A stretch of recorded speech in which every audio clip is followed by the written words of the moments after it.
Bom dia, boa gente. Estamos hoje iniciando um novo período, uma nova modalidade, que são esses encontros, que a gente pode falar de mini workshops sobre temas que não estão sempre na, no topo das nossas buscas, né? São temas que estão dentro da gente. A gente sabe que precisa mexer neles, mas a gente tem uma certa preguiça ou tem uma certa empurra com a barriga para depois.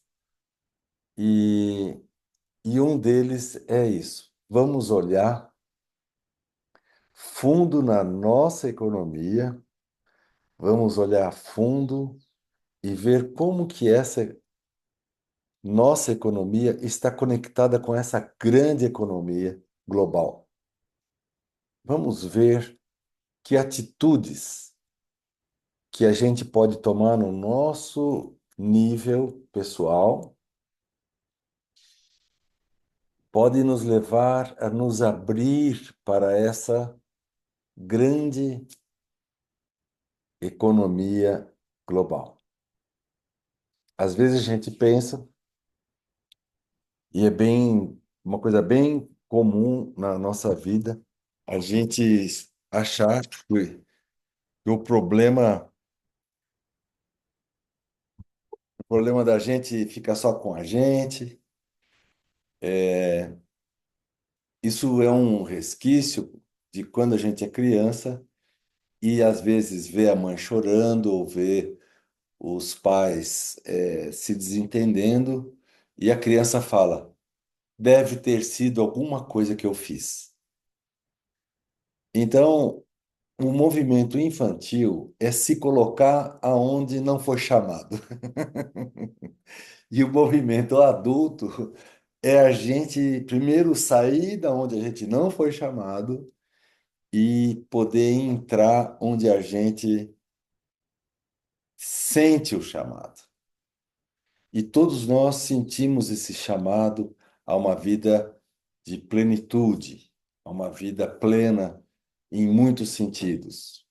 Então a gente olha assim e fala: vida plena, com abundância material.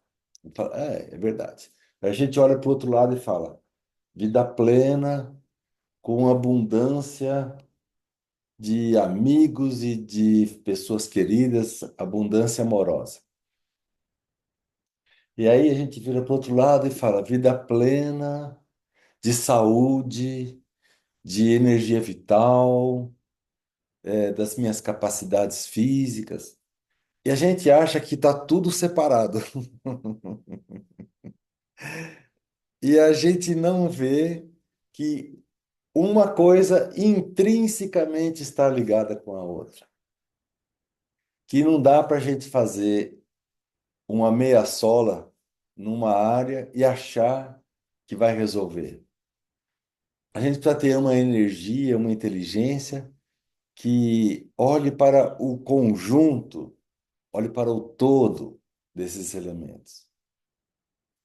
Então, nós vamos começar o nosso dia nos programando para estarmos tranquilos. Desligue o seu celular, coloque-se numa posição confortável, pega um caderninho, a gente vai precisar fazer alguns exercícios. Reserve esse tempo para você ter um contato, olhar para dentro e enxergar essas estruturas.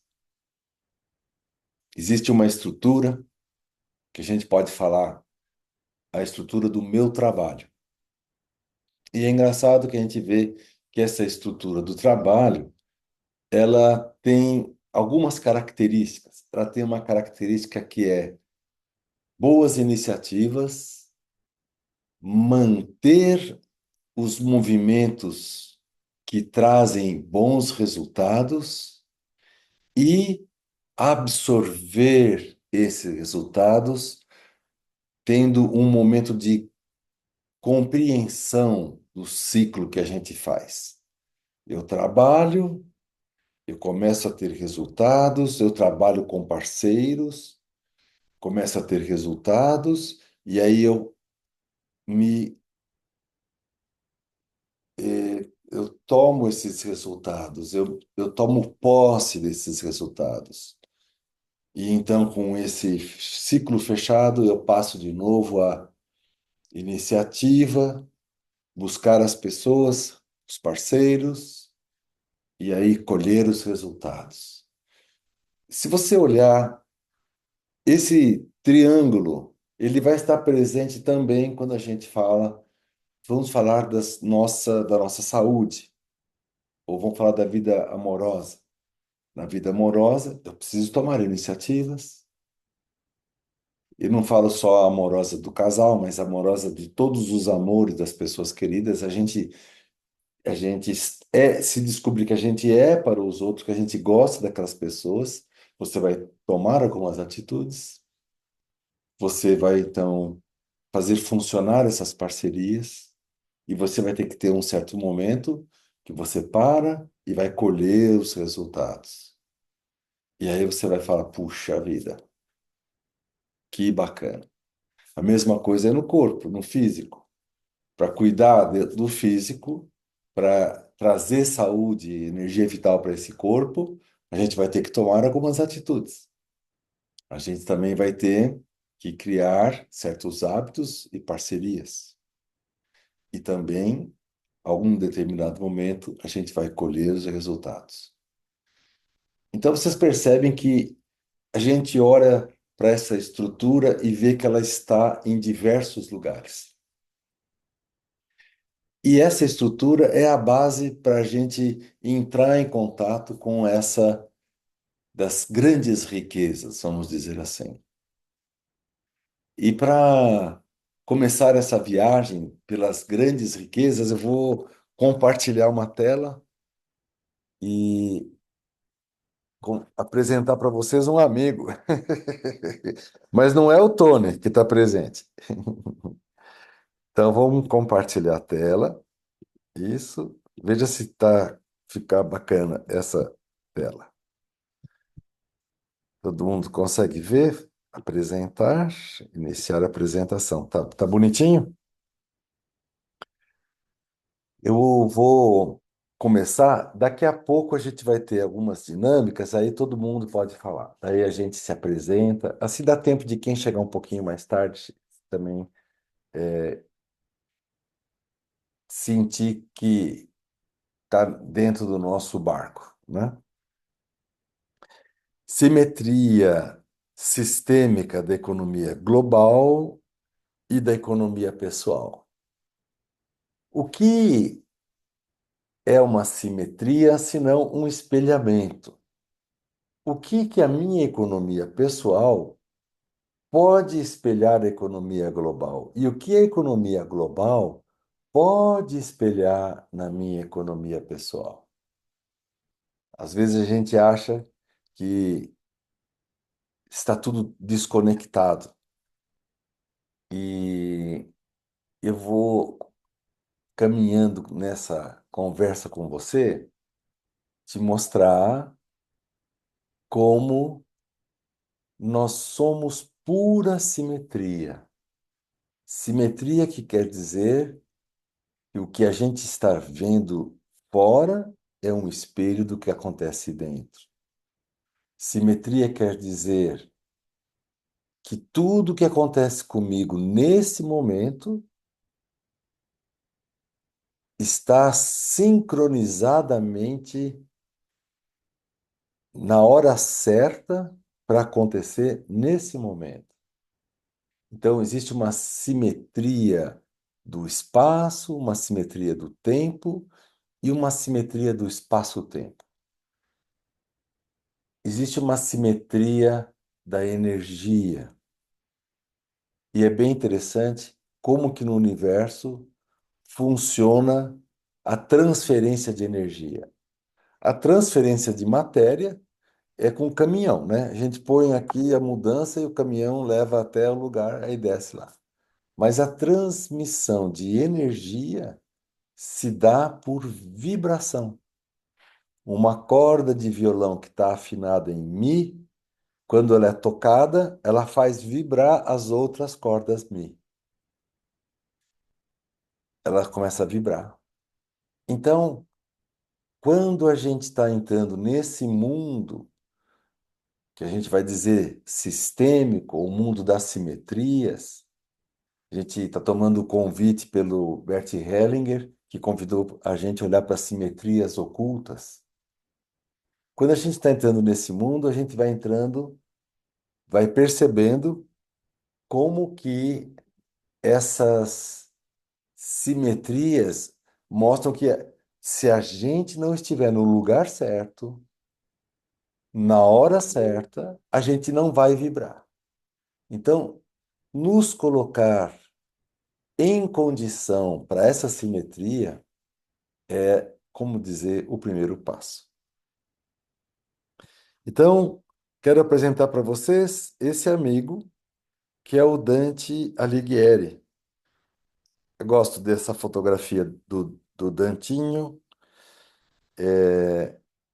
Eu estudei 12 anos na escola de São Paulo, do Dante Alighieri, e um belo dia me chamaram para fazer parte da comemoração do centenário da escola, e por essa ocasião eu escrevi um livro.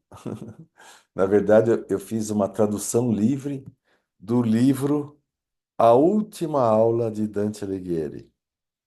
E esse livro, essa aula que ele deu essa aula em 1231. Melhor, ele morreu em 31, essa aula ele deu em 1230. Então, nós estamos falando de 800 anos atrás, e ele deu uma aula sobre a questão da água e da terra. E eu gosto dessa fotografia aqui. Vocês viram que eu até usei ela no livro, né? Vocês estão vendo, ele está aqui pensativo, segurando um livro com a mão esquerda. E aqui eu cortei a fotinho dele, botei ele dando aula na sala de aula lá do Dante. As salas que eu estudei eram essas salas de aula aqui, ó. Tinham essa madeirinha para a gente não ficar muito distraído, né? Mas mesmo assim eu me distraía demais. E o Dantinho ali, ó, com a mãozinha de fora. É muito bonitinho esse Dantinho. Bom, e assim eu percebi que nem os professores, nem os diretores, e muito menos os alunos, conheciam a personalidade do Dante Alighieri. E foi isso que eu fiz aqui. Eu coloquei o Dante Alighieri contando essa aula que ele deu, mas nos dias de hoje, com a linguagem de hoje, falando sobre física quântica. E o que que ele vai convidar a gente para ver? Ele convida a gente a olhar que a água é indivisível. É um assunto bem interessante pensar que a água é indivisível. A gente fala, tem a água do rio, tem a água do mar, tem a água do copo, tem o xixi de dinossauro que está por aí, e a gente acha que está tudo separado. Ele convida a gente a olhar que a água, como ente, como entidade, nunca está separada. A água que está no rio é a água que está no mar, é a água que está na nuvem. A gente pode não ver, mas o vaporzinho do mar está subindo, são microgotículas que vão formar as nuvens, que vão chover lá na serra, que vai produzir os riozinhos e que vai voltar para o mar. Então, a água não é divisível, ela é uma entidade. E, curiosamente, ele vai dizer que nós somos uma gota de água flutuando no universo. Então aí já vem uma coisa interessante, porque se pensarmos que somos uma gota de água flutuando no universo, se já é moderno hoje, imagina 800 anos atrás, quando ainda não se sabia que a Terra era redonda, quando ainda não se sabia que a Terra girava ao redor do Sol e que existia uma coisa muito além do universo visível pelas estrelas, dentro da nossa Via Láctea, que é essa coisa linda que a gente está vendo aqui, ó, esse clarão, né? Que é nas noites bem escuras é possível a gente ver. Então, o universo visível era só de um pedacinho da parte iluminada da nossa galáxia, né? E esse moço, então, o Dante Alighieri, com 57, ele morreu com 58, ele deu essa aula em latim, Quaestio de la Terra, e essa aula ficou guardada 200 anos numa gaveta. E aí acharam essa aula, e aí viram, identificaram os elementos, que eram de Dante Alighieri, e aí essa aula foi traduzida para todos os outros idiomas, né? Curiosamente, para o português, esse livro nunca tinha sido traduzido, e foi o que me chamou a atenção de fazer a tradução para o português do livro. Então, vou interromper aqui o compartilhamento para mostrar como é que funciona o livro. O livro, ele é aqui atrás está a tradução em português da aula, né? E aqui ainda o tempo que eu usava gravata, tá vendo? E na parte da frente é a interpretação do livro sob o ponto de vista das potencialidades, com uma linguagem moderna que faz as pessoas pensarem, mas será que a gente consegue dividir as águas? Será que a gente consegue? Então vem aquela pergunta. Onde está aqui? Eu acho que vai compartilhar aqui. Se a gente consegue dividir as águas, mas será que a gente consegue dividir a terra? O que que vocês acham? Nós conseguimos dividir a terra? Essa é uma pergunta que ele faz. Questio dell'acqua e terra. As, as terras podem ser divididas? Então ele convida para olhar. Imaginem, ele canta a música do John Lennon, lá em 1230. Imagine uma terra sem as fronteiras dos países. Imagine um rio que passa livremente pelas terras e todos possam se beneficiar de suas águas, irrigar suas plantações. No caso era regar, né? Imagine as pessoas se encontrando, aprendendo novos idiomas, se comunicando e descobrindo as estruturas, a beleza da diversidade das nossas origens. Imagine, e aí nós vamos ver, né, que ele morava na cidade de Florença, e a Florença ela está mais ou menos no meio da Itália, né, um pouquinho mais para o norte, e se você andar, por exemplo, 300 quilômetros para o norte, você já está na neve. Se você andar 300 quilômetros para o sul, você já está lá na região de Nápoles, do sul e do que é bem quente. Imagine que não haja diferenças entre aqueles que vivem na montanha e aqueles que vivem nas praias, e que eles possam trocar informações e não se estranharem.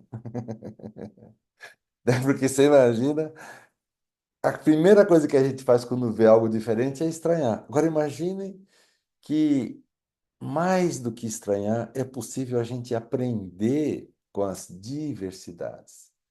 Então ele vai concluir que a Terra não é divisível e que aqueles que pensam que a Terra é divisível é porque são pessoas que estão divididas. E as pessoas que estão, eu vou usar o termo mais atual, tá? Não é o termo do livro. E as pessoas que estão em plenitude estão, não vão ver as divisões. Quem está na divisão, vê divisão. Quem não está na divisão, não vê divisão. E isso é um presente para impulsionar a nossa caminhada de hoje.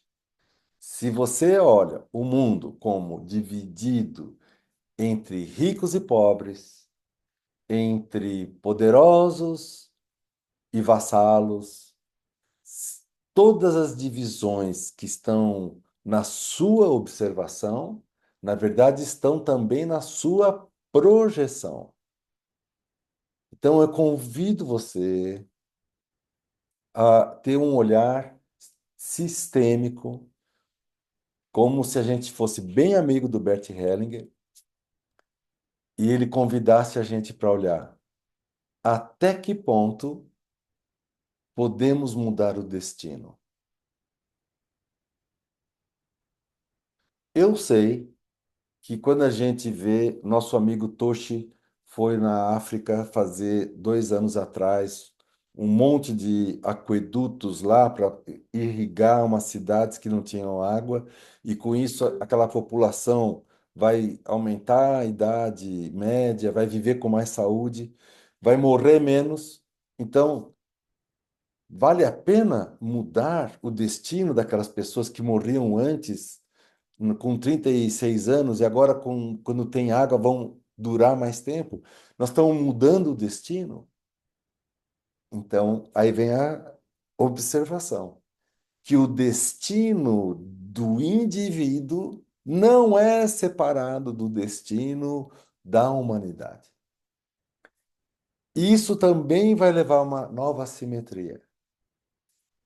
O indivíduo e a humanidade são também espelhos um do outro.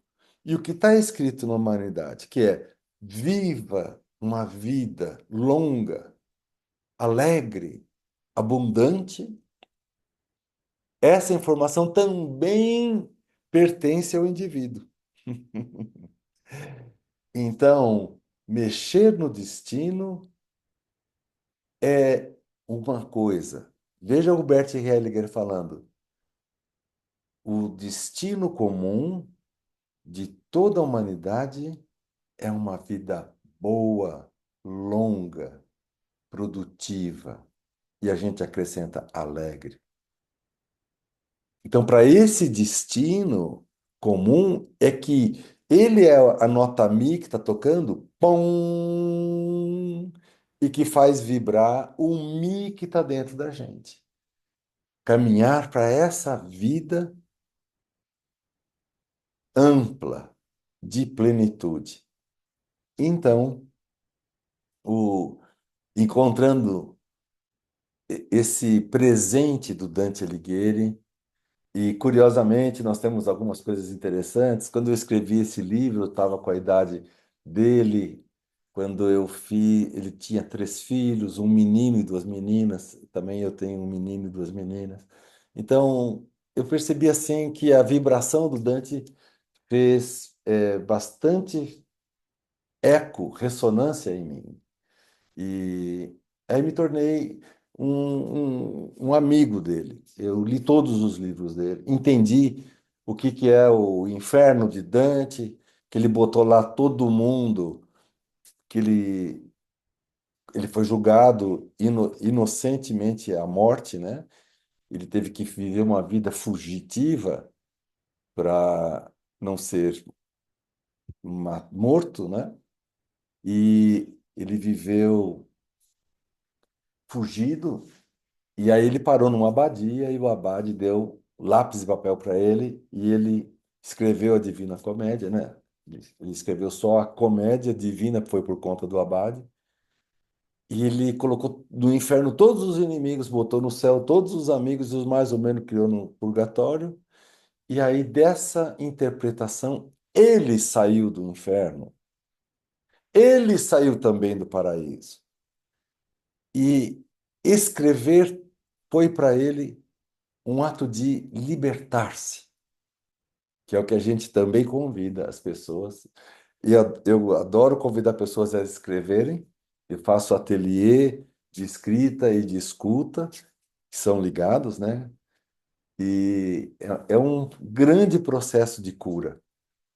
O Freud falava que a gente se cura falando, e eu acho que a gente se cura escrevendo. O Freud que me desculpe um pouquinho. Muito bom. Então, a Terra é divisível ou não? Depende de quem olha. Se nós olharmos pelo lado inteiro, ela não se divide. Se nós olharmos pelo lado dividido, nós já somos divididos e tudo ficará dividido.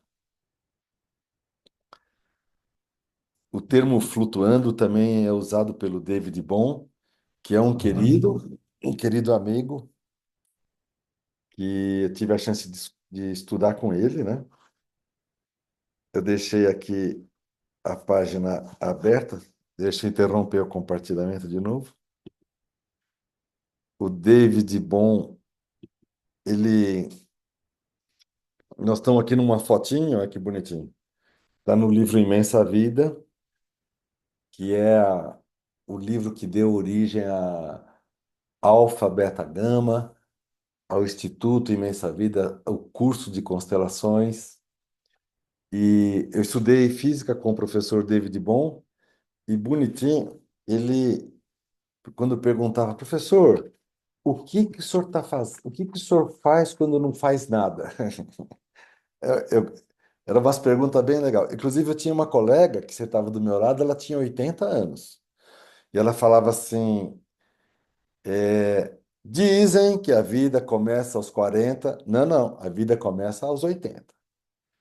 Essa colega, né? E era um curso de física e tinha gente do mundo inteiro. Era bem bonito estar lá, né?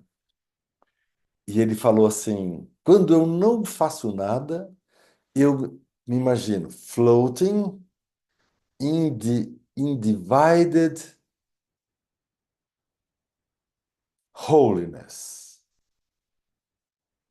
Floating, flutuando no individido, undivided holiness. Whole é inteiro e holiness, inteireza. Flutuando na inteireza indivisível. Pô, o cara é ou não é amigo do Dante Alighieri? O que que vocês acham? Eles não estão falando a mesma coisa? Então, nosso primeiro convite é respire fundo e vamos todos flutuar na inteireza indivisível.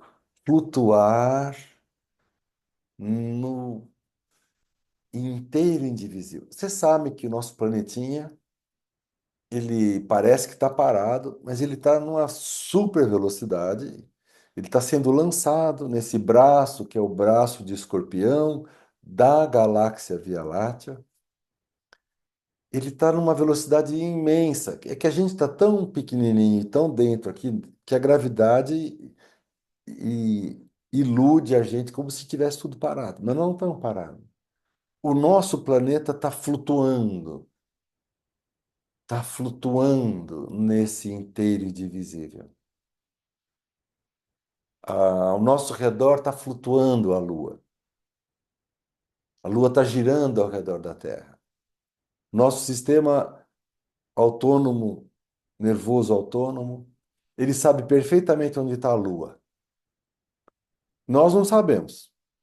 Me parece que a Lua está para cá e está cheia e está começando agora a ser decrescente. A Lua O nosso corpo sabe onde está a Lua. O Sol sabe também, por causa da luz. Mas, mesmo quando nós estamos em populações como do hemisfério norte, que tem o dia que começa muito tarde, né? 10:30 da manhã e o sol se põe 3. Então, o que acontece? A gente já está vendo como que, mesmo quando no período da noite, as pessoas são orientadas pelo sol. Tudo que vive nesse planeta tem uma orientação do sol. O primeiro ser vivo que se estruturou nesse planeta se estruturou com base à luz. Então, todas as outras espécies saíram desse primeiro filamento vivo organizado pela luz, organizado para a tropos, para o tropismo. Depois, depois de alguns anos, a gente estudou a explosão do universo e o universo tem milhares de pequenas microinformações em que está a força, a informação do universo inteiro, como se fossem hologramas. O universo, quando explode, ele manda junto uma informação. E essa informação, que tem na física o nome de protiposes, a gente percebeu que ela tem um spin, um jeito dela girar. E a gente percebeu que, ao ser observada, essa informação, ela muda o spin. Em vez dela desdobrar, girar num sentido, que é do grande para o pequeno, a observação daqui onde nós estamos, que é do muito pequeno, gera uma mudança de spin. E essa informação é fundamental, porque hoje, ao final do dia, as pessoas que conseguirem mudar o spin vão viver uma vida abundante. E quem achou e se cansou e teve preguiça, vai continuar girando no, no spin original, que não vai trazer abundância. Então é muito importante entender que o universo ele semeia a abundância, mas quando a gente toma essa abundância, a gente muda essa esse giro, esse spin, essa configuração. É mais ou menos assim. Aquele que recebeu o talento, os 3 filhos, um recebeu um talento, enterrou na terra e falou: Oba, estou garantido, e não fez nada, não mudou o spin, esse não cresceu e perdeu o talento, perdeu o dinheiro, perdeu a moeda.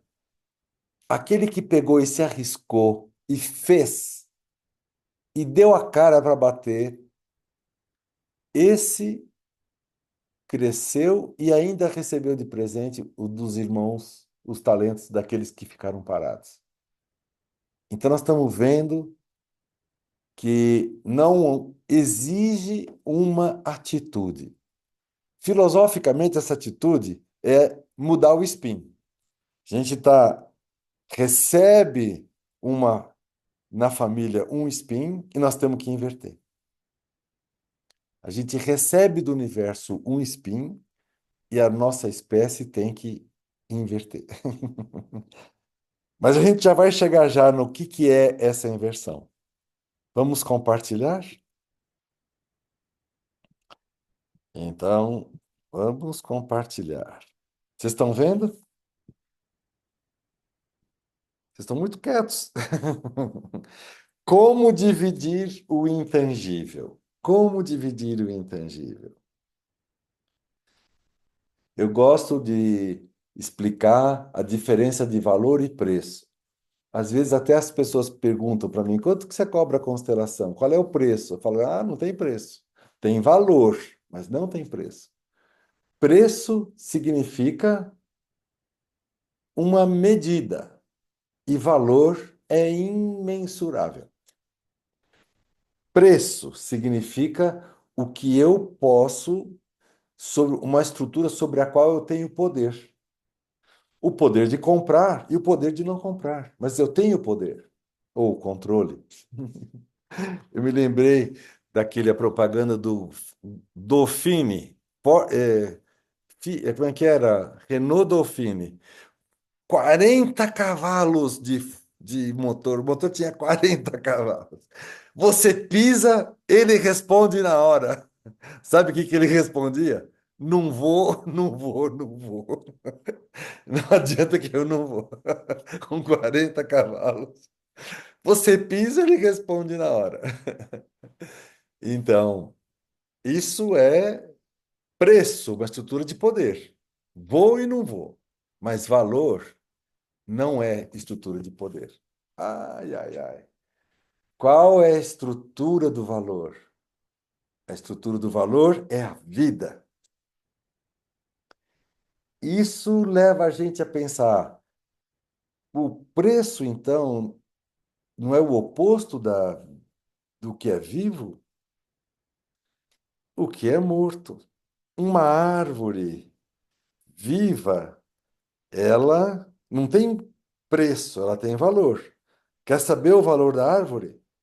Corta ela, mede o metro cúbico e multiplica por R$ 73.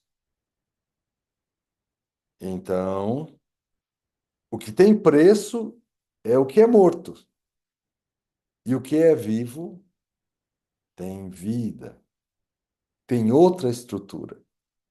Eu expliquei isso nesse livro, intitulado Jardim das Empresas. Jardim das Empresas, vocês estão vendo aqui, ó, tem um jardim da empresa, tá vendo umas pedrinhas aqui?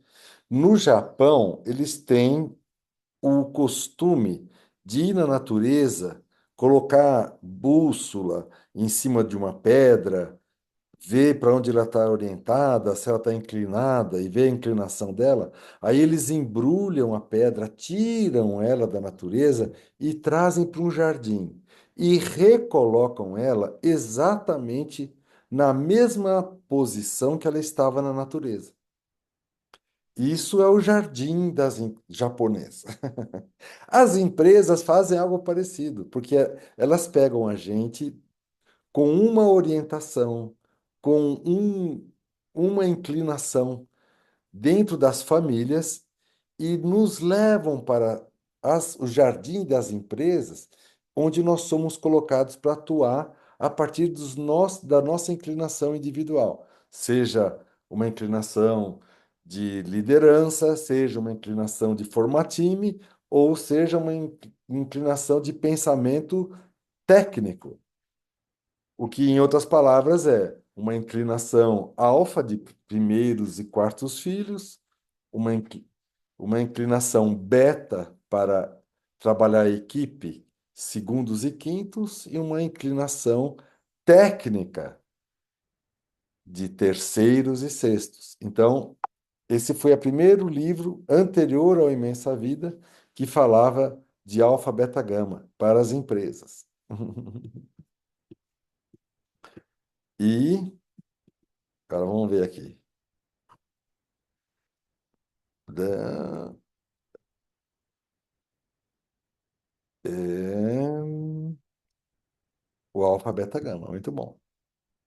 E, curiosamente, eu fui entregar. Meu pai foi presidente da Federação da Indústria, que é esse prédio aí na Paulista, e quando ele estava para ser presidente, ele era o vice-presidente, quando ele ia assumir, ele foi, acometido por um aneurisma e faleceu. Então, foi um baque lá para os amigos dele também, porque ele era uma pessoa muito cordata e tudo para ele. Ah, não, a gente vai em Brasília, e resolve e tal. Ele tinha uma. Ele não via dificuldades. Ele era uma pessoa muito inteligente, não via dificuldades, fazia amigos e tudo mais. A última coisa que ele fez foi ganhar uma comenda na Itália, chamada Italiani che vivono il mondo. Os italianos que vivem no mundo, né? Porque ele nasceu no Brasil, mas o irmão mais velho dele nasceu na Itália. Então, ele é o primeiro brasileirinho daquela família Firace que se instalou em São Paulo. E, e ele foi homenageado, ele e o dono daquela Marco Polo, lá de Caxias do Sul, os dois brasileiros foram para a Itália, ganharam uma comenda dos brasileiros dos italianos que brilharam fora da Itália. E foi muito bonito. Mas foi muito curto o período que ele recebeu porque ele recebeu esse louro e um mês depois ele faleceu, né? E eu trabalhei, nós fomos sócios muitos anos, papapá. E quando ele faleceu, eu fui lá ver na Fiesp o que que eles faziam, o que que ele achava de bom naquilo lá. E foi engraçado, porque a reunião é muito chata, os assuntos são mais chatos ainda, e uma linguagem estranha, tudo muito sério, sabe? E aí, quando acabou a reunião, eu falei: não venho mais aqui, não ponho mais o meu pé nesse lugar aqui. Apertei no salão da reunião, apertei o botão do elevador para baixo. E aí passou um amigo do meu pai, o tal do Xisto Cerezer, daquela empresa Cerezer, Sidra Cerezer, e falou: Ô, você apertou para baixo? Não é para baixo, não, é para cima. Eu falei: não, já acabou a reunião. Eu falei assim: não, essa reunião aí, não. Aperta para cima e vem comigo. Aí nós subimos para o andar de cima, que era aquele restaurante, e ali tem o bar. E lá é que acontece a Fiesp de verdade, a federação. Aí ele chegou pro garçom e falou: ah, esse daqui é o filho do Salvador e tal. O que que eles fizeram? Já me trouxeram um copo de um negócio escuro e falou assim: ah, seu pai adorava, eu fiz um para você. Você falou: nem sei o que que é isso. Aí fui ver, é um tal de Fernete Branca. Vocês já viram falar um negócio desse? Aí eu falei assim: mas eu não gosto, eu não bebo álcool, não, depois eu gostei de Malbec, mas naquela época não bebo álcool. Entreguei o tal do Pernete Branca pro cara, né? E aí o presidente pediu para que eu andasse pelos departamentos da federação e fui parar no Conselho Superior de Economia da Federação. Esse conselho era coordenado pelo que faleceu recentemente, o Antônio Delfim Neto, que foi ministro da Economia, da Fazenda nos anos 60, ainda com os militares. Ele fez o milagre brasileiro, que foi quando em 73 o Brasil cresceu mais que todos os outros países do mundo, a taxa de crescimento era muito grande, o dinheiro do mundo passou a vir para o Brasil, e aí essa pessoa é, foi, foi considerada um dos mais brilhantes economistas do mundo. Ele era o chefe, e eu entreguei para ele o meu livro. Você lembra aqui o queridinho aqui, ó? E ele olhou, leu e falou para mim: quero você no Conselho de Economia. Então, uma vez por mês, a Federação da Indústria, eu morava em Belo Horizonte, eles mandavam uma passagem aérea para vir para São Paulo fazer parte de uma reunião em que eu podia entrar mudo e sair calado, ou fazer o que todo mundo fazia. Aprendia ao máximo nas exposições, que sempre eram feitas por um super economista, e depois a gente subia para aquele restaurante e lá aconteciam o networking, a gente conhecia as opiniões dos outros e conversava, e, e assim fiz muitos amigos lá e eu entendi então o lado mafioso, no bom sentido, da Fiesp.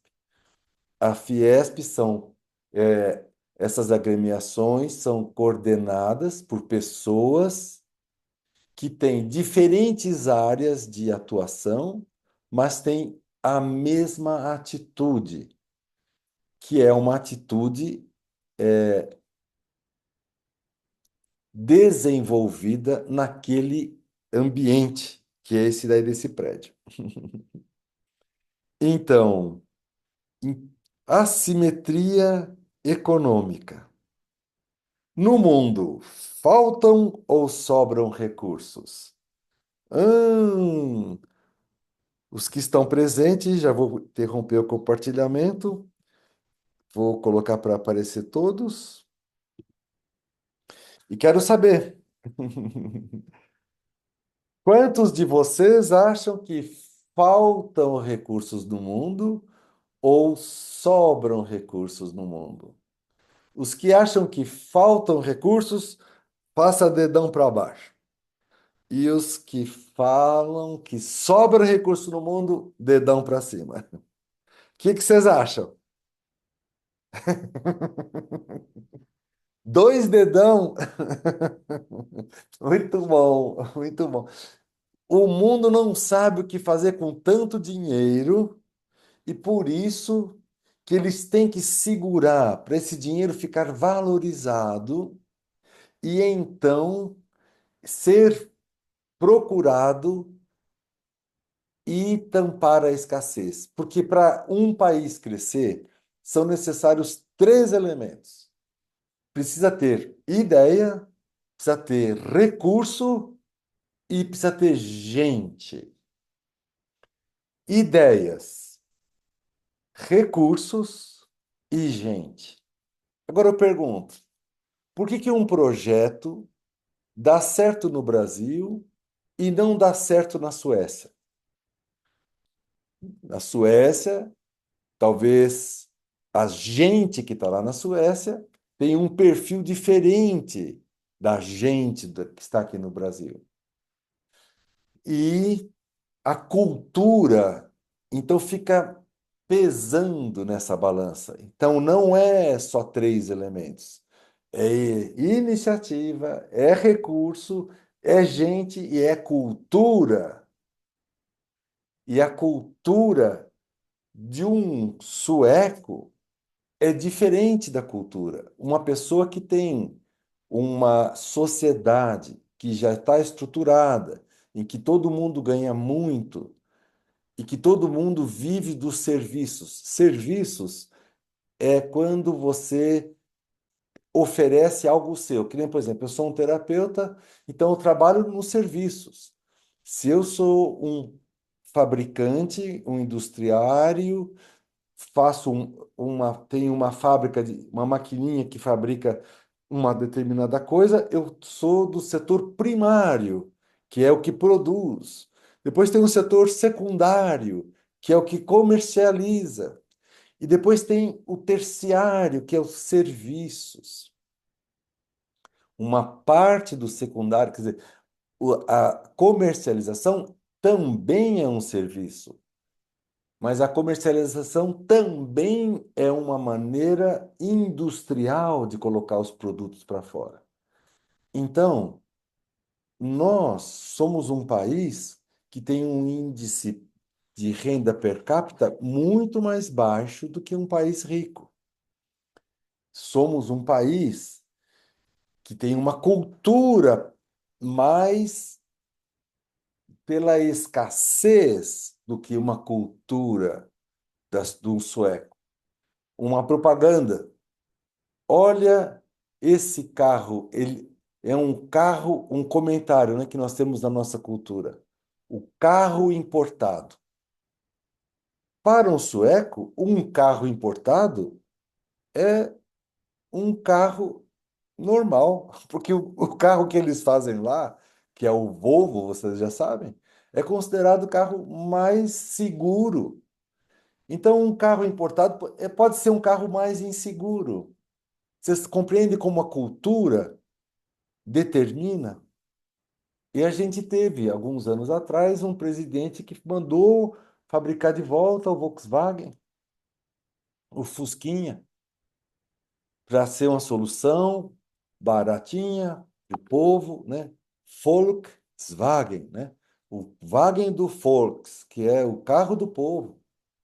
Então, é muito curioso a gente perceber que o mundo ele sobra dinheiro aonde tem alta cultura e falta dinheiro onde tem baixa cultura.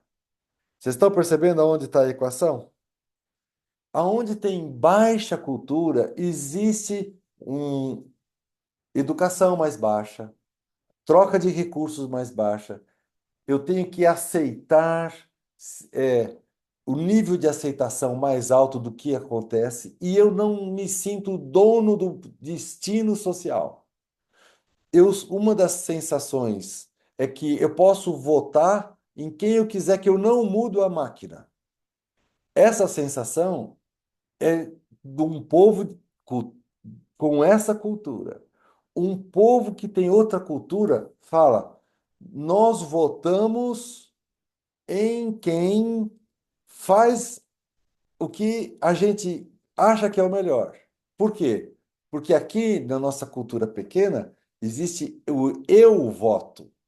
E lá da cultura rica é nós votamos. Então, lá não tem meu voto, lá tem o nosso voto. Por isso que as organizações funcionam em outro patamar de coisas, né? Então, nós estamos vendo como a organização no mundo está sobrando dinheiro. E o que que é importante para eles? Quem detém esse dinheirão? Passar a informação de que o mundo, que aquele dinheiro é verdadeiro, que aquele dinheiro é justo, é valor. Só que eles esquecem que em 1990, vamos voltar um pouquinho para trás, o presidente americano era o Ronald Reagan. Lembra, em 89 ele mandou: Senhor Gorbachev, vamos colocar esse muro de Berlim no chão. Vocês lembram? Vamos voltar mais um pouquinho para trás. Vamos ver 1984. Por acaso, o livro Orwell, né? Aquele livro do Thomas Orwell. Então, o que aconteceu naquele ano? Naquele ano, os economistas americanos, que são muito keynesianos, ou seja, eles são pessoas que conhecem profundamente o pensamento do Keynes. O Keynes falou: o governo não funciona com as leis financeiras das pessoas. Uma pessoa trabalha, trabalha, ganha e gasta o dinheirinho. O governo não tem que fazer isso. A missão do governo não é ter dinheiro. A missão do governo é fazer todo mundo estar trabalhando. Ainda que, abra aspas, colocasse metade do povo cavando buracos e enterrando moedas, e a outra metade do povo com enxadas na mão, cavando toda a terra para achar aquelas moedas. Teríamos então pleno emprego. E pleno emprego é o graal dos economistas. Eles, o nome do jogo é oportunidade. Fazer com que todos produzam é o grau. Então, nesse caso, esses keynesianos que estavam influentes no Fundo Monetário, que estavam influentes no Banco Central Americano, Federal Reserve, falaram assim: até agora o nosso dinheiro, o dólar, é lastreado no ouro que nós temos no Fort Knox, onde ficam milhares de toneladas de ouro guardadas assim, com ar-condicionado e um. A partir de hoje, o nosso dinheiro não é mais lastreado pelo ouro do Ford Knox, 1984. Aí o mundo inteiro se olhou e falou assim, ué, o que aconteceu? On cotou. E aí veio a resposta. O dólar vale não porque tem ouro que garanta. O dólar vale porque o dólar vale. E enfiaram essa na gente. Nós tivemos que engolir, o mundo teve que engolir que ninguém de nós pode rodar a maquininha, fazer dinheiro. Mas, exceto quem tem a maquininha daquela moeda, pode rodar. Nesse ano, aconteceu a construção, começo da a contratação da multiplicação de várias estradas brasileiras, que eram mão única e foram para mão dupla. Então, veja, Estrada de São Paulo, que era em Anguera, virou mão dupla, não sei o quê, virou mão dupla, Fernão Dias virou mão dupla, e as estradas para o sul, como Regis Bittencourt, demorou ainda mais 10 anos para virar mão dupla, né? O sul sempre foi um pouquinho fora dos amiguinhos ali, do centro. Bom, quem pagou essas estradas? O dólar. Que ele fez? Ele girou a maquininha lá naquele país e falou: "E- aí no Brasil tem engenheiro? Tem. Aí no Brasil tem pedrinha para fazer asfalto? Tem. Ah, tem máquina para pavimentadora, né? Aquelas máquinas de fazer estrada? Ah, tem também. Ah, se vocês têm tudo, podem fazer a estrada que eu dou o dinheiro. Então vocês estão compreendendo? Ó, a pedrinha era brasileira. O engenheiro era brasileiro. A maquininha que passava para lá e para cá, brasileira. E por que eles não fizeram? Porque depende de alguém lá que faz assim numa maquininha e que paga essa continha. Então tá errado. Ou todo mundo lê a cartilha do Keynes, ou então ninguém lê. Bom, isso foi muito pano para manga, porque foi uma resposta aos petrodólares. É por isso que a gente sabe que os países que apoiam a moeda americana e que produzem dólares ficaram amiguinhos e que aí o Saddam Hussein que brigou foi contra, a Venezuela foi contra. Você sabe a história. O mundo é uma batalha de energia sobre recursos. E quanto mais líquidos são esses recursos, mais facilmente transformados em dinheiro, a batalha fica maior. Então, nós chegamos a esse entendimento. Estamos no lado do mundo que falta dinheiro, que tem uma aparente falta de dinheiro, que é para que o dinheiro do mundo venha para cá e fique muito bem pago se ele receber 1 ou 2% de remuneração ao ano. Porque se ele ficar parado lá, ele não vale nada. E se ele vem para cá, ele vale inteiramente 100% mais 2% ao ano de ganho. Então, os países pobres validam o dinheiro inventado nessa maquininha. Eu pergunto para vocês, isso é riqueza ou isso é sacanagem? Porque quando fala que a gente precisa de ter iniciativa, recursos e gente, cultura e gente, nós estamos falando que a gente precisa também ter, sabe que tipo de gente que é? Nós precisamos ter gente que se submete a ganhar pouco para poder gerar mais resultado, para poder dar mais ganho e ser mais interessante receber os aportes externos. Então, é mais ou menos assim, a gente generalizando. Para um país crescer, ele precisa não crescer. Ele precisa ter gente que se sujeita a ganhar pouco, gente que não sabe dar o seu valor. E o que faz um país que cresce, que se estabelece como país culturalmente, financeiramente bem resolvido, ou primeiro mundo, como se diz erradamente, é quando existe uma afirmação, uma autoafirmação sobre os valores da cultura, da identidade do povo e das pessoas. Aí trabalha a educação.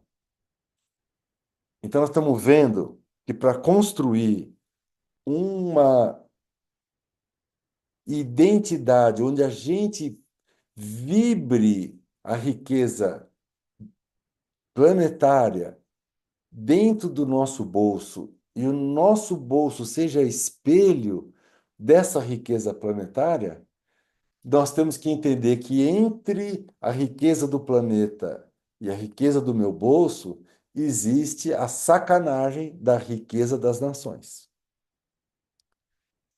que é uma nuvem que não nos deixa enxergar as estrelas. Então, isso nos leva. Vamos compartilhar. Compartilhar.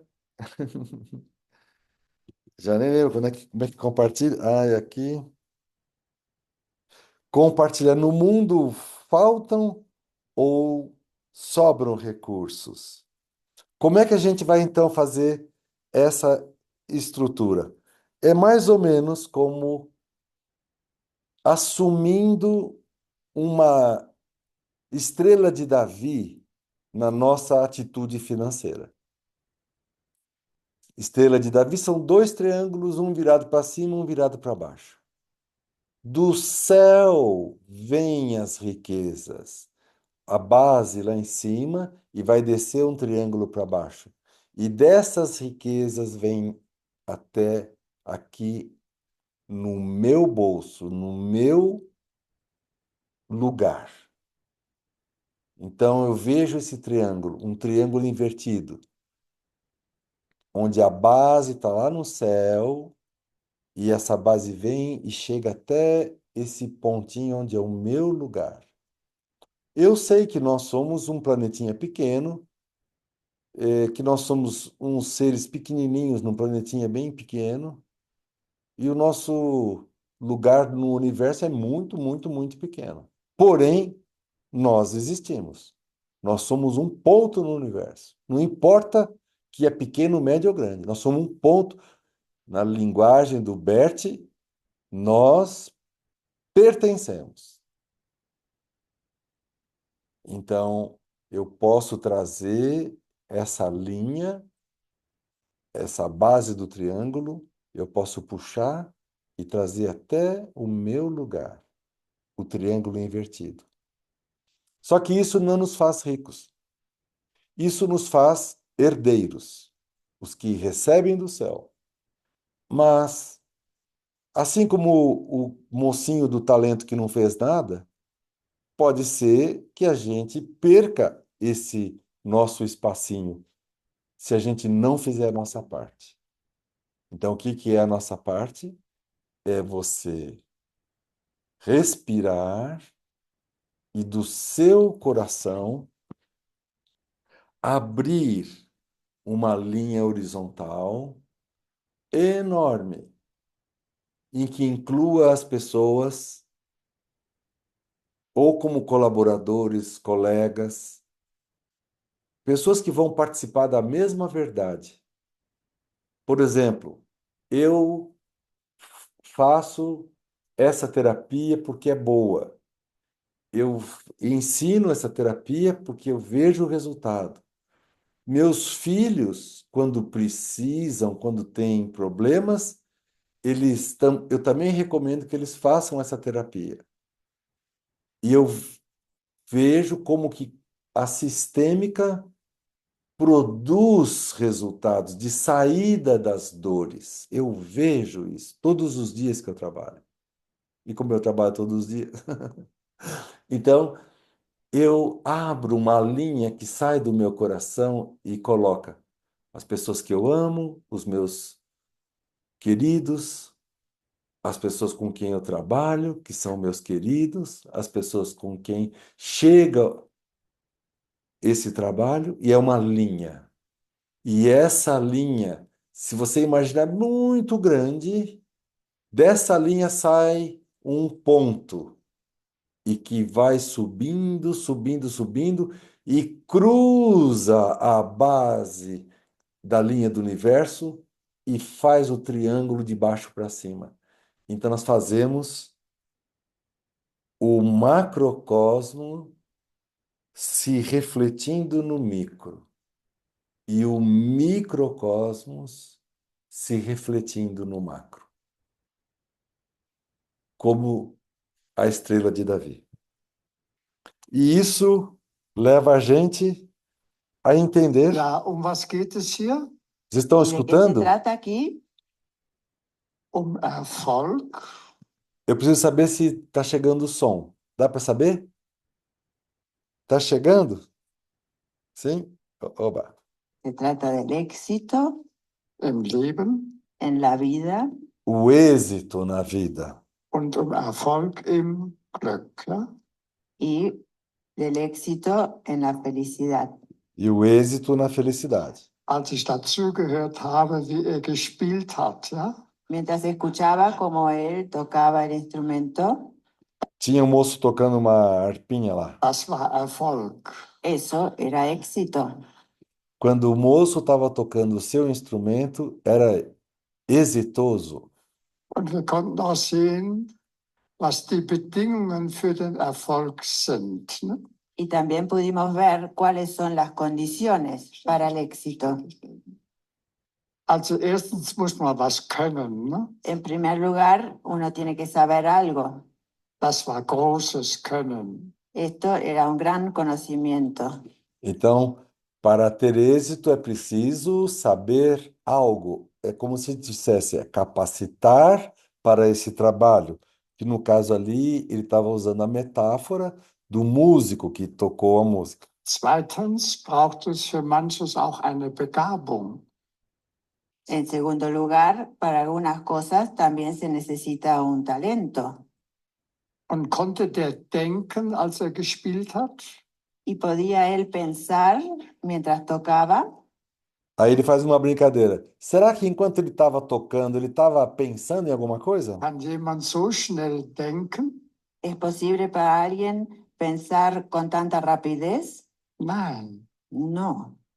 Não é possível você estar vibrando o seu trabalho essencial e pensando, como se dizer, olhando de fora. O seu trabalho é aquele que puxa toda a sua atenção. War in Verbindung mit etwas Größerem. Ne? Estaba en conexión con algo más grande. Und so geht es mit dem Erfolg. Y así es como funciona con el éxito. Der Erfolg ist nicht billig. El éxito no sale barato. O êxito não sai barato. Tem que arregaçar a manga. Er verlangt von uns das Letzte. Nos exige lo último, lo máximo. Der große Erfolg verlangt von uns das Letzte. El gran éxito nos exige lo máximo. Und wo beginnt der Erfolg? ¿Y dónde comienza el éxito? In unserer Familie. En nuestra familia. Wo beginnt unser Erfolg? ¿Y dónde comienza nuestro éxito? Weiß nicht, ob die bereit sind, das zu verstehen. Todos os consteladores que estão aqui já sabem a resposta, mas os que não são consteladores aqui já vão aprender algo que nós vamos ver no curso da formação Imensa Vida. Então já vai ser a primeira aulinha. Qual é a mola propulsora do êxito? was ich sage. No sé si ya están capaces, abiertos como para comprender lo que digo. Es ist etwas so Einfaches, ja, Es algo tan sencillo und dennoch das Größte. y sin embargo es lo más grande. Die Vorbereitung für den Erfolg Los preparativos para el éxito beginnt mit unserer Mutter. comienza con nuestra madre. Was heißt Pimba na gorduchinha. hier Erfolg? ¿Y qué significa aquí éxito? Ja, soll ich das alles sagen hier? ¿Lo digo todo esto aquí? Ja, soll ich? ¿Sí? ¿Lo digo?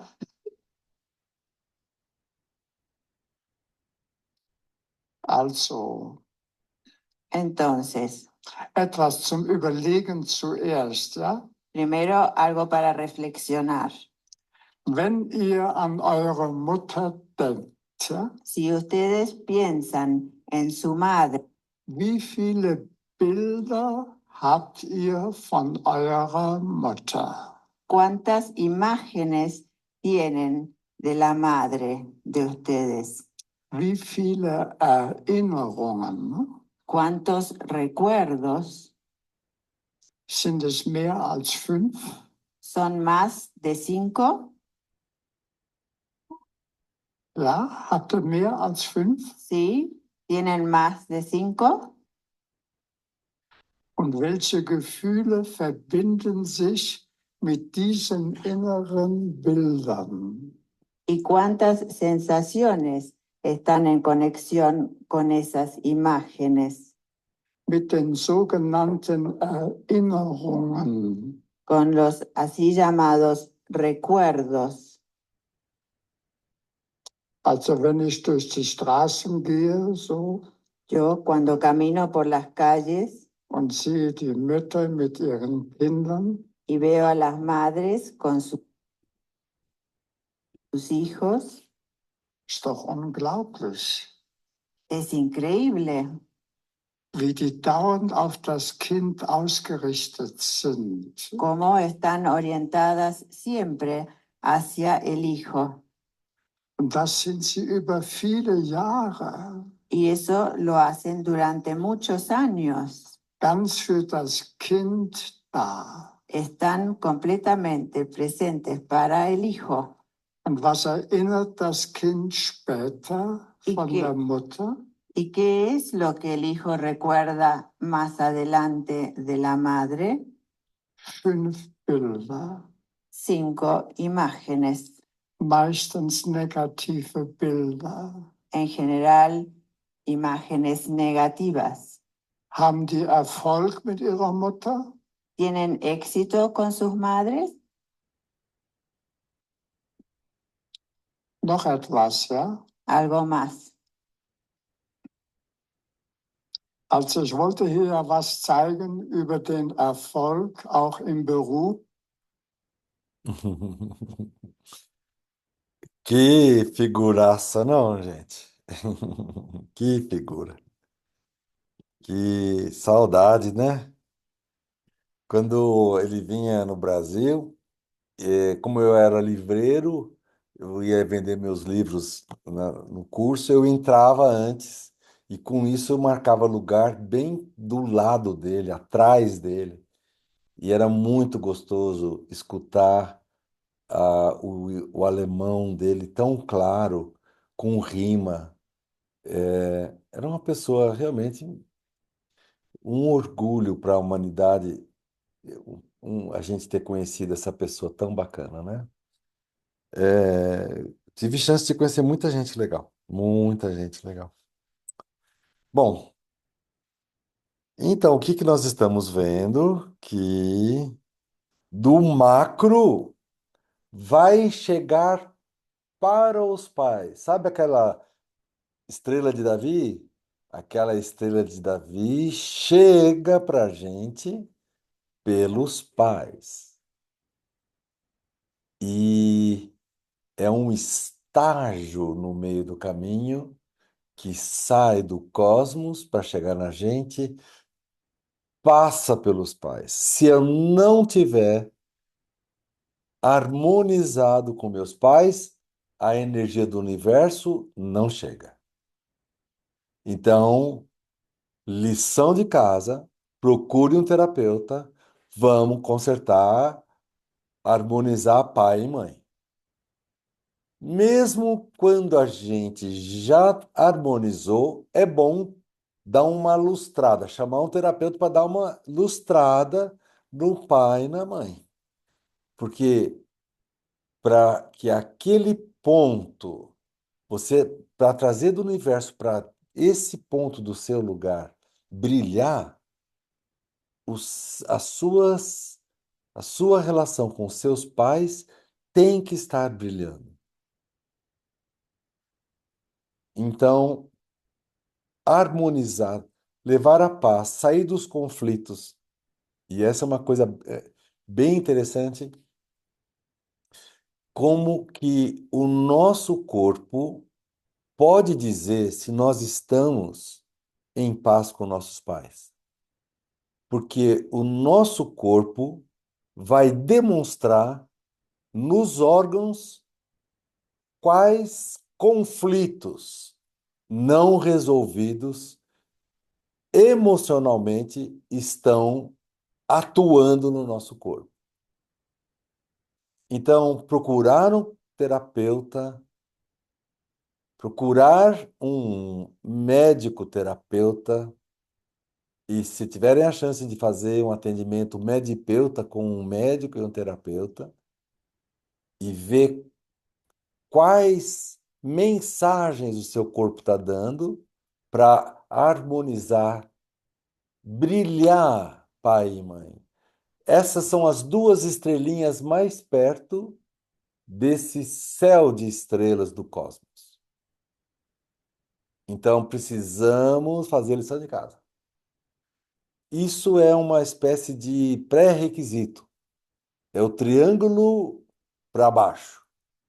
E só assim a gente pode ir no triângulo para cima, que é do micro.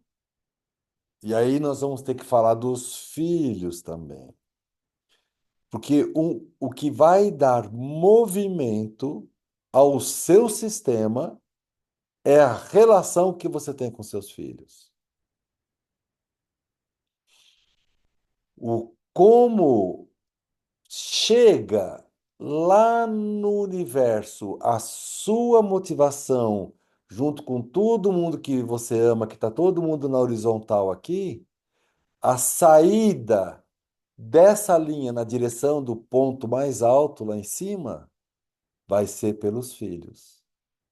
Então, se não tiverem lustrados, os filhos brilhando, não vai ter abundância. Então, tem uma lei do Bert Hellinger que fala do triângulo para baixo. E tem uma lei do alfa, beta, gama que fala do triângulo para cima. Eu trabalhei com gente cujo relacionamento com os filhos era deteriorado e eram grandes terapeutas famosos. Só que eram terapeutas duros, doloridos por dentro e, portanto, queriam curar as dores dos outros e não entender as dores dos outros, porque eles próprios não viviam a clareza das próprias dores. Então, essa não basta você falar, sou um bom pai, eu sou uma boa mãe. É preciso mais.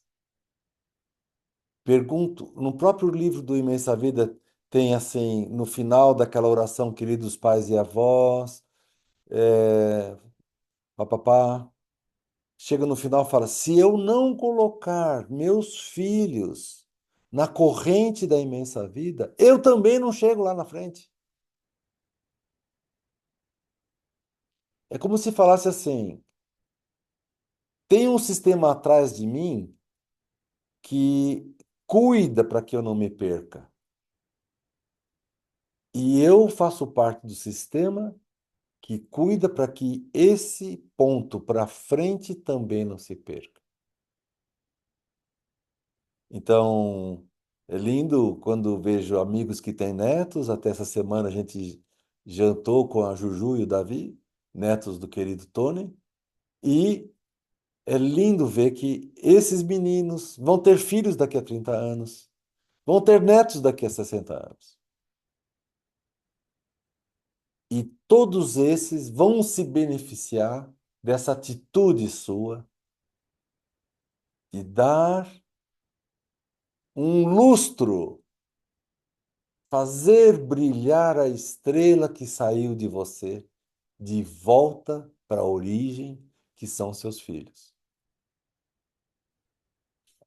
O, a linguagem pode estar um pouco estranha, mas o gama beta alfa que chegou na gente, ao nascer um filho, ele faz o spin, vira o spin, inverte e ele sai alfa beta gama. O universo chega a gama beta alfa e sai de nós invertido alfa beta gama de volta para o mais alto dos céus. Mais alto até do Big Bang, porque o Big Bang é aquela linha horizontal do cosmos. Mais alto, lá na fonte, lá em cima. Então, nós temos uma responsabilidade aqui. Certo? Vamos ver se eu passar para a próxima aqui. Vou interromper o compartilhamento um instantinho. Quanta gente querida! Nós tínhamos previsto uma paradinha, no meio do caminho, que é das 2 às 5 é 3h30, e agora é 3h30. Vamos fazer uma paradinha para um pipi e um café, e a gente volta em 5, 10 minutinhos? 7 minutinhos, tá bom? Carla, você está aqui? Oi! Como é que estão os menininhos, Carla? Tudo bem por aqui. Tudo bom na O Bahia? Que pequenininho delícia! tá aqui também comigo. Valéria, os amigos, a Rúbia, aqui em cima, a Ângela, a Isha querida tá no mato. Tá bom. Então, intervalinho, vou pôr aqui pause para gravar. Muito bom, hein? Até já, Rúbia querida. É.